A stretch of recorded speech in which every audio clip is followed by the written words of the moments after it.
This is the episode that in some respects I have been dreading, but I've also been looking forward to talking about this for, and I'm not exaggerating, over 2 years. It is a complex topic, and I have Jared on here who knows absolutely nothing about this topic because he has not done any research for it. Jared, good to have you back. I am happy to be back, and honestly, this was one of those, I think I saw an article that you wrote that I was supposed to proofread that I didn't proofread because I don't like reading your stuff, That's fair. especially show notes.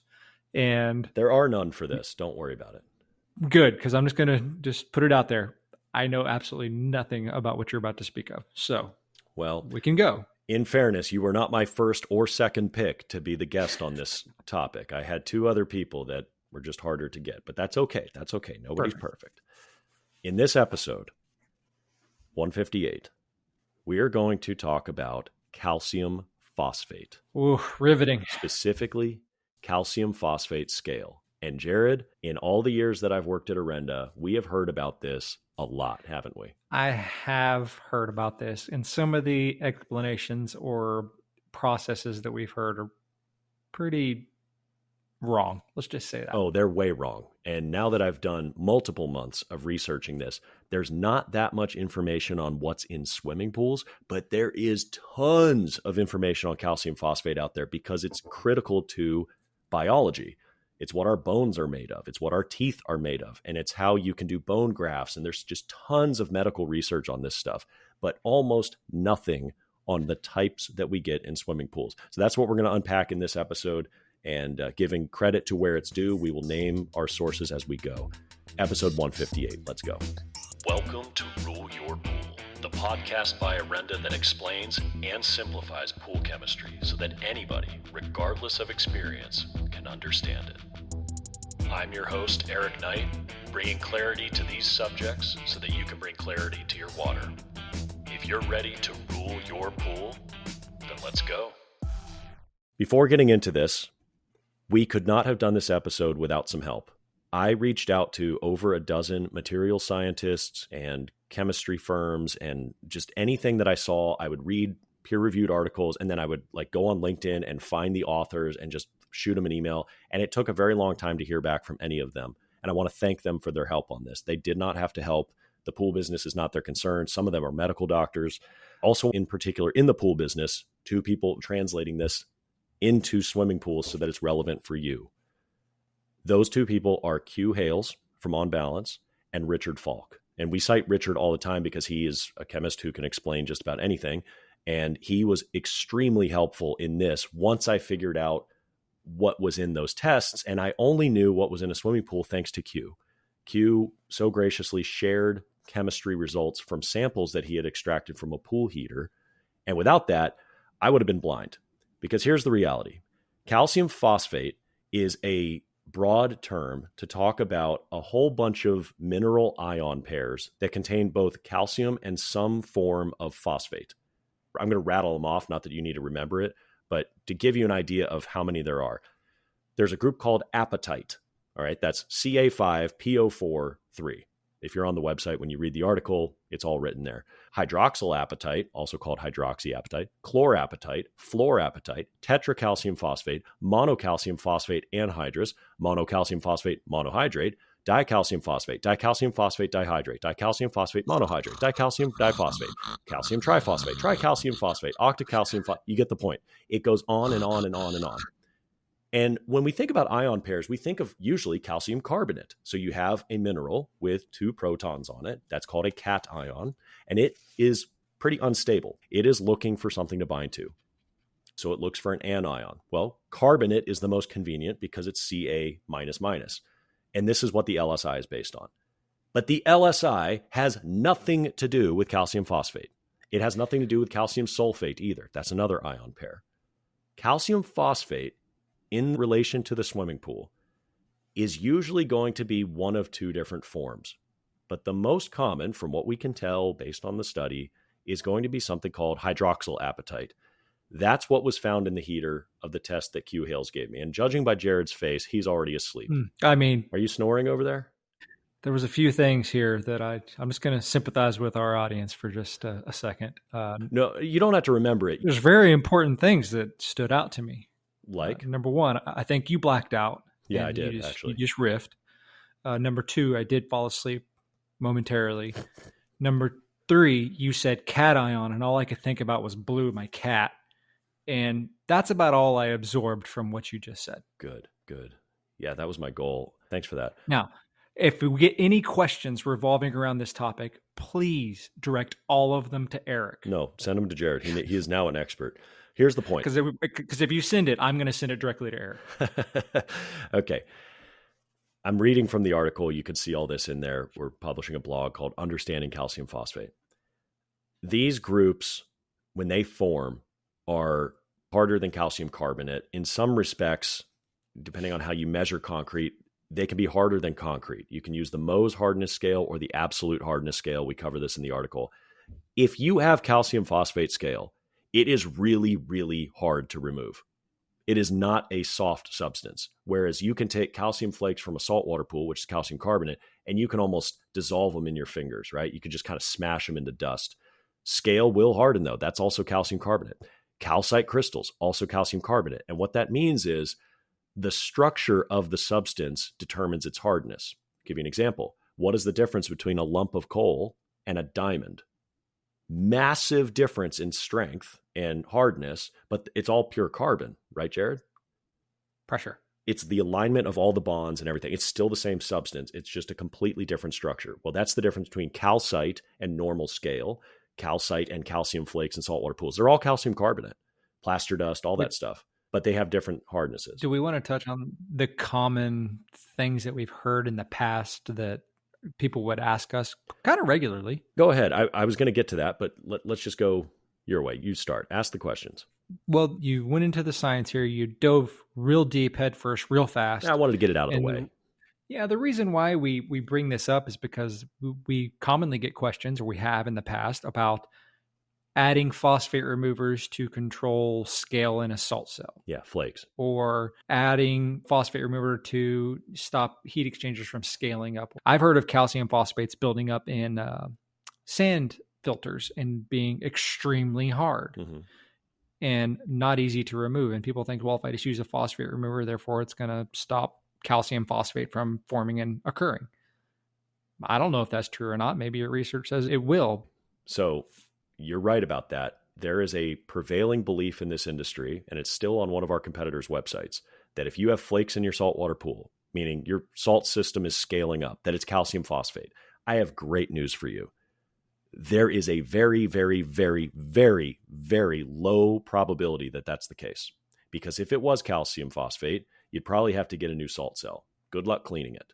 I mean, you could dissolve it with a high, like really, really high concentration of acid over a long time, but it's not easy. It does not just disappear like calcium carbonate does. It is not determined by the LSI like calcium carbonate is. There is an index formula that we have in the article to determine its precipitation, just like we can determine scale forming water. But the numbers are so extreme to get this problem. You would have to have very, very high phosphate levels, high temperature, high calcium, and a high pH to make it happen. And I'm going to go through some of those numbers. You want to hear the numbers, Jared?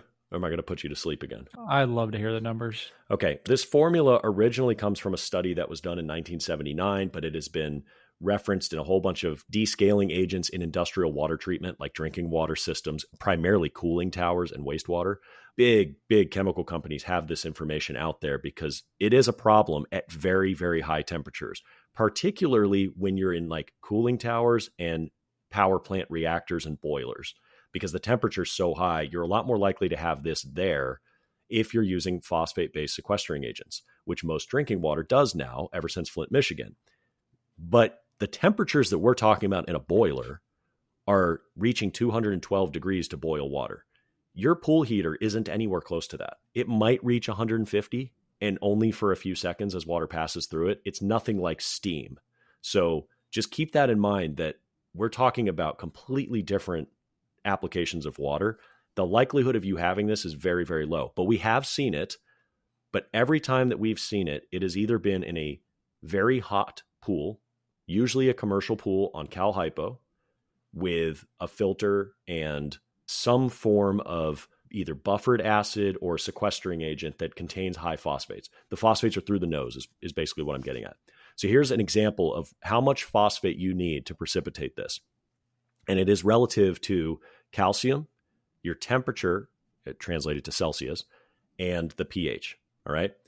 The formula goes, just read it on the site, but it's 10 to the power of 11.755 minus the log of your calcium hardness, minus 2 logs of your temperature, minus 0.65 times your pH actual.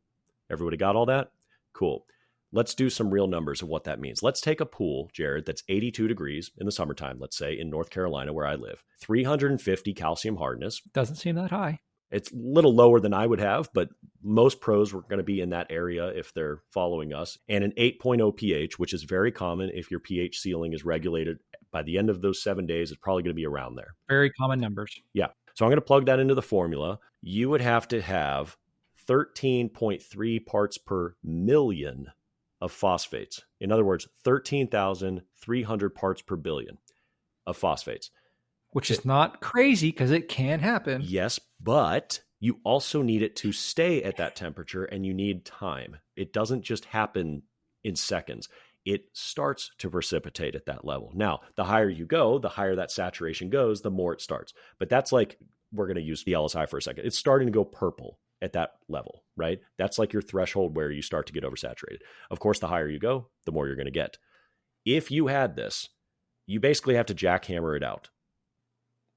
You can grind it off, you can jackhammer it out, but you're not going to be able to chemically remedy this easily at all. It is much easier to prevent it.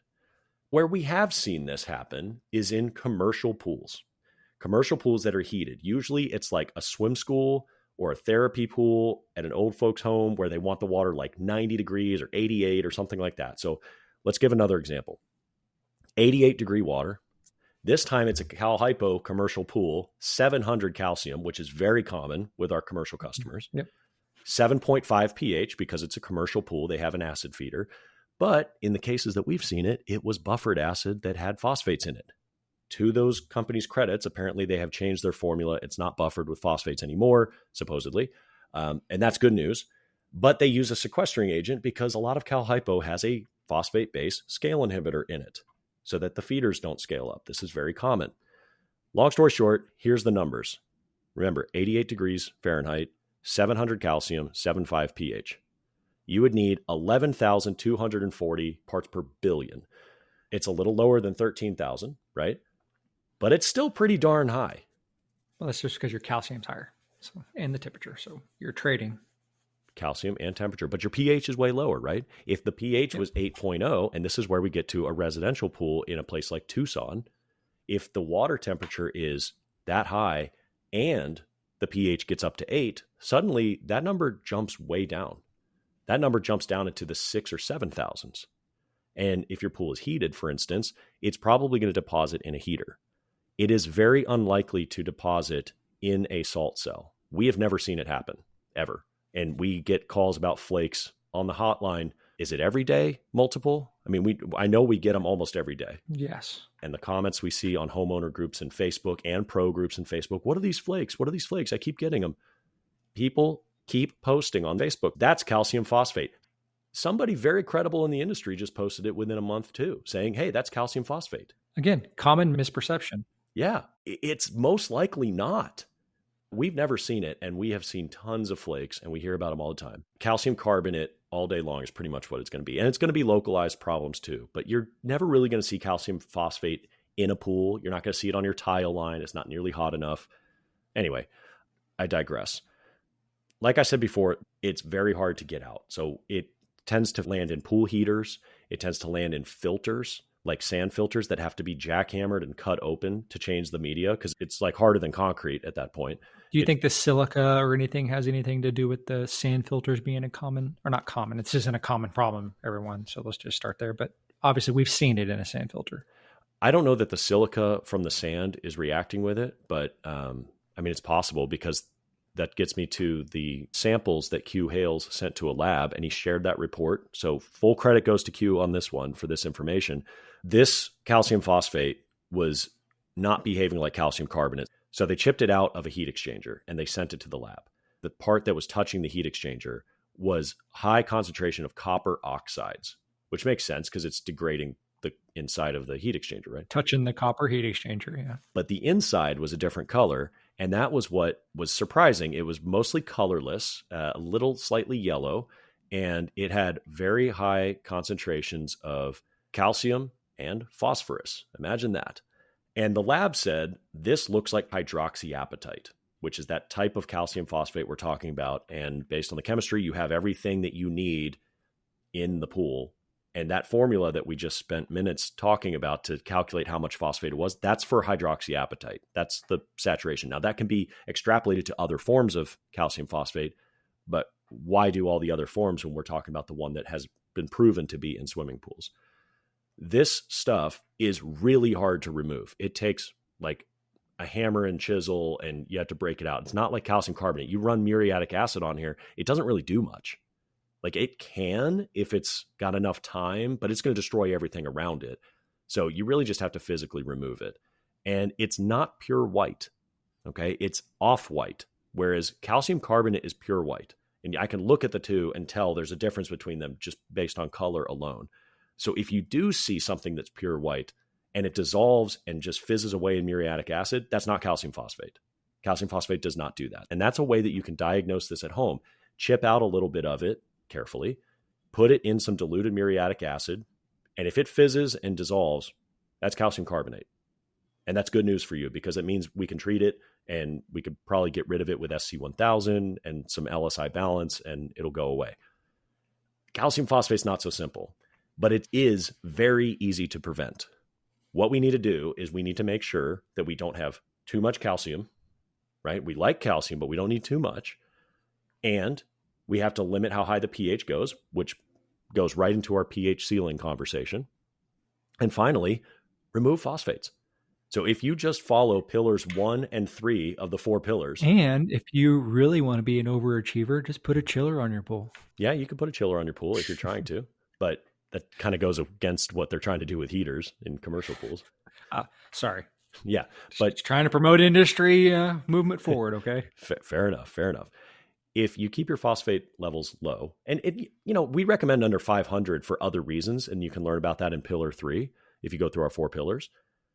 But if you're doing that, you're never going to have this issue. It's like mathematically impossible unless your calcium was like 20,000, which is not going to happen. You'd be way in violation of the LSI anyway.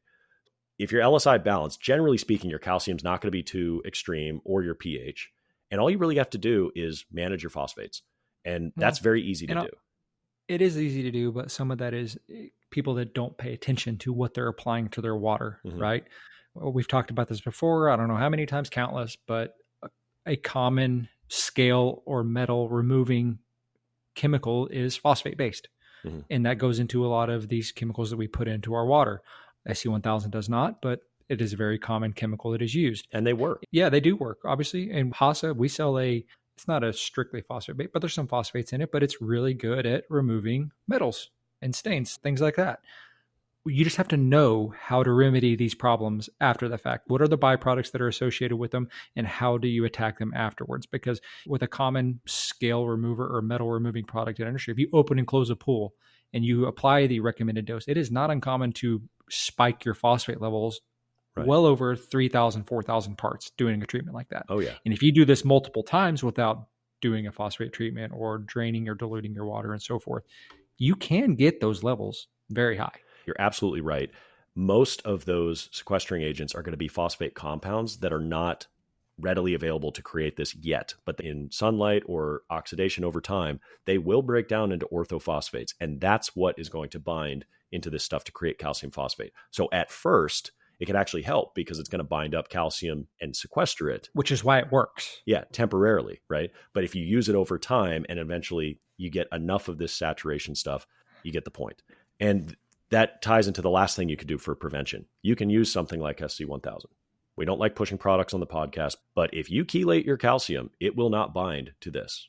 That chelated calcium is spoken for. So you'd have to be way out of balance.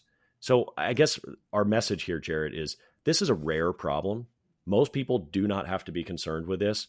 It just pains me to see people trying to fix a problem like flakes in a saltwater pool is usually the main one by putting a phosphate remover in and then getting frustrated that it didn't fix the problem. Well, first of all, we make a phosphate remover. You would think that I'd say, yeah. Keep buying PR 10,000. But that's not going to solve your problem. That's the reality. That's not your issue. And while there is a potential chance that you could have it, you'd have to be so far out of bounds on phosphates for that to even be a consideration that it's just unlikely. If you follow pillar 3, you should never have this concern. And prevention is way easier than remediation, because if you have this stuff, good luck. You're going to have to do a lot of work to fix it. So stay ahead of it. Nobody wants to replace an entire filter or pump or all the plumbing in between, because this stuff forms pretty much everywhere if it precipitates out. Nobody wants to deal with that. That's expensive. An ounce of prevention is worth a pound of cure. Yeah, basically what we preach all the time. Be proactive. Understand what you're doing. Understand what you're putting in. Now, Jared, have you awakened since the first 2 minutes when I went through the science? Are you back with us now? Or was this all like a daydream? No, I feel like I'm engaged now. I got a good nap. I just do what I can when I can. What can I say? I can get behind that. This has been episode 158 of the Rule Your Pool podcast. The feedback that we are continuing to get from you customers means the world to me. It's just been great that people are gleaning value from this. And so we're going to keep doing it. It's just a lot of work, especially right now with the heavy travel. So please be patient with us as we get this information out to you. It's not like we can just make this stuff up and come out with an article of this depth overnight. It took months to find all of this information and to speak to experts. And I want to thank them again, especially to Q Hales for sharing the research with us, and to Richard Falk for helping us understand what it all means and what these formulas actually mean. We could not have done it without you guys. And we hope that it brings value to the industry, and that's what they want as well. So speaking on their behalf, they did it for you. And that's the point. They didn't do it for me. They did it for you. We do this for you as well. Thank you all. If you have any questions, ask.orendatech.com. Hopefully it's in the help center. And if it's not, you can submit a question at the top. Jared, anything else? Nothing to add here. Appreciate the opportunity to come back and be a co-host. All right. I'll try to make it a little more regularly, but no promises. All right. Take care, everyone. Thanks. Thank you for listening to Rule Your Pool, a podcast by Orenda Technologies. For more information on what we discussed in this week's episode, check the links in the description or visit www.orendatech.com. I hope you find this show valuable enough that you tap that subscribe button and share it with your friends. You can also like us on Facebook and social media. And with our help, you'll be able to rule your pool without over-treating it with chemicals and wasting money. I'll see you next episode.